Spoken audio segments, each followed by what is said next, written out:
no way. Meghan red eyes as King allows Sophie to become the first British royal envoy to visit Iraq. The Duchess of Edinburgh has an increasingly hectic royal itinerary, but her most recent commitment is very personal.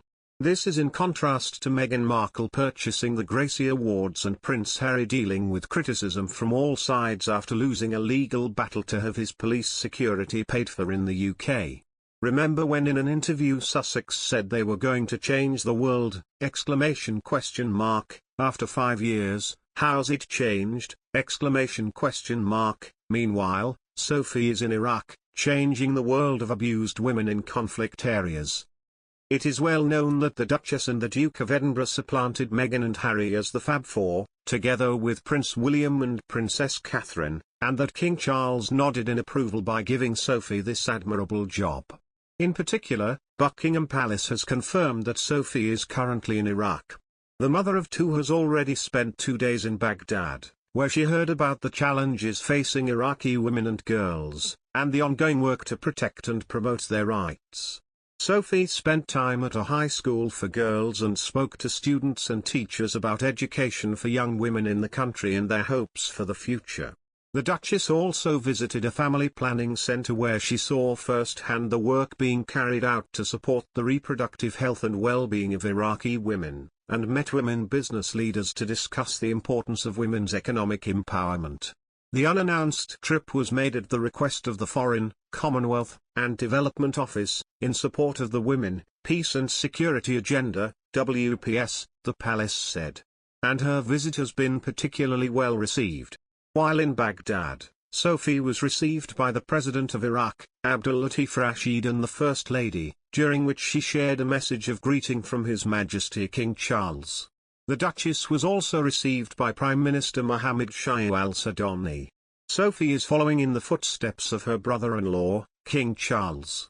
He became the first member of the royal family to visit Iraq in 2004 when, as Prince of Wales, he visited military personnel in Basra. In 2006, Prince Philip, the late Duke of Edinburgh, made a surprise trip to see British troops in Basra when he was 85. The issue of sexual and gender-based violence in conflict is a subject close to Sophie's heart. She has campaigned on the issue for many years, traveling to countries including Kosovo, Lebanon, South Sudan, and Sierra Leone to meet women peace builders and survivors. In June last year, Sophie spoke about the profound impact of hearing accounts of first-hand, admitting she had been in floods of tears. When you hear somebody's story about what has happened to them, it absolutely brings you to your knees, Sophie said in a wide-ranging interview with BBC Radio 5 Live's Nada Munchetti. She added, "It really is heartbreaking and I've gone to some very dark places, internally. But I'm not living it, and therefore if they can survive, if they can put one foot in front of the other, then for goodness sake of course I can." In contrast, Prince Harry, the Duke of Sussex, on Tuesday lost a legal bid to challenge the British government's decision barring him from paying for police protection during his visits to the UK. Harry and his wife Meghan Markle were stripped of taxpayer-funded police protection after they stepped back from being working royals and moved to the US in 2020. The couple has said they fund their own security. Former President Donald Trump said the US government wouldn't pay to protect them. Harry, who traveled solo to the UK earlier this month to attend the coronation of his father, King Charles III, has said he is gravely concerned about his safety and security during future trips to his homeland, the New York Post reported. Previously, Sophie was the first member of the royal family to visit the Sussexes following the birth of their son Prince Archie in 2019, going to the couple's Frogmore cottage in Windsor, according to Valentine Lowe.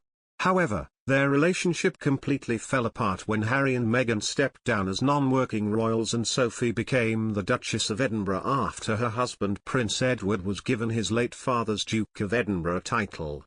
A friend of the couple said, "Sophie is relieved.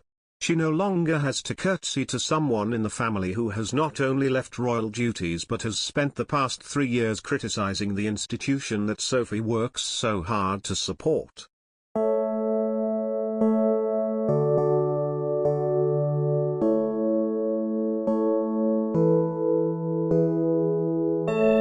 In the fire of a city with our shares.